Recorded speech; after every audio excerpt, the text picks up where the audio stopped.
if like sports is a results-based business, right?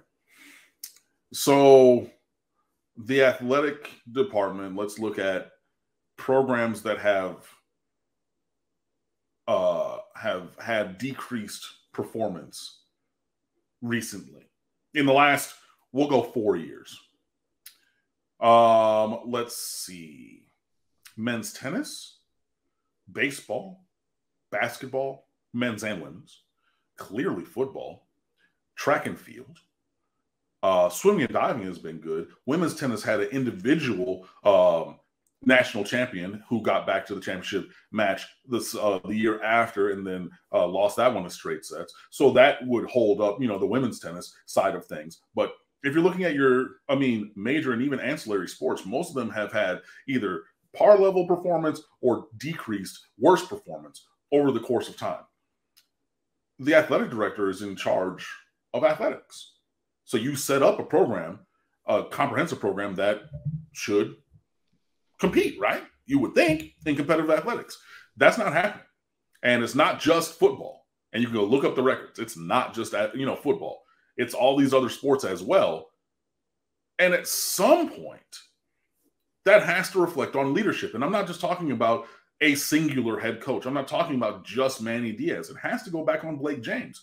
But if he has the implicit, just carte blanche from President Frank, who's an academician at heart, and look, whatever, I was a teacher, I'm an academician, I get it, and saying, cool, I'm going to let the athletic people do athletics, but the performance of those people doing those jobs or in those roles is substandard.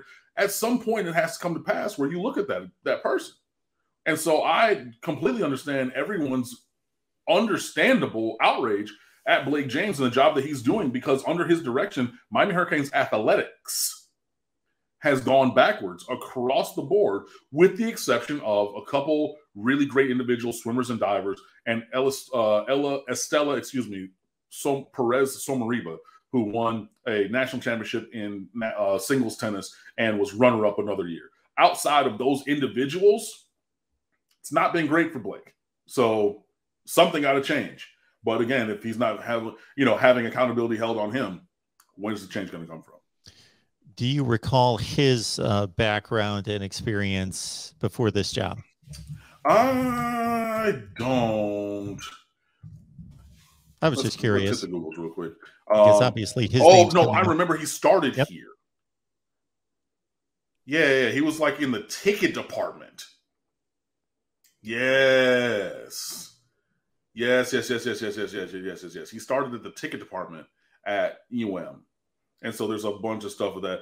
Interim athletics director, senior associate ADs for development, meaning donations, and ticket operations, where he oversaw day-to-day operations of development, ticket sales, and ticket operations. He was also on the senior staff, and then he was at the University of Maine, began as a senior associate athletic director, and then he was the AD at the University of Maine, and before that, Providence College.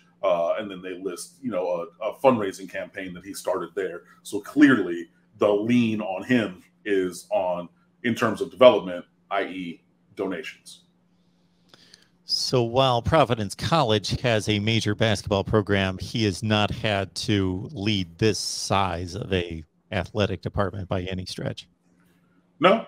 And look, everybody gets experience somewhere before they get, into another job. So, I'm not going to say the fact that he was in ticket operations is not, is a disqualifying factor, but he went from there to, Providence and Maine and things like that, really focused on, driving revenue. And hey, look, money makes the world go round. I'm not saying that, that's a skill that is not needed. However, the running of a championship caliber or a growing and competitive athletic department is just simply something that I think is outside of his knowledge and performance based. Sorry about that.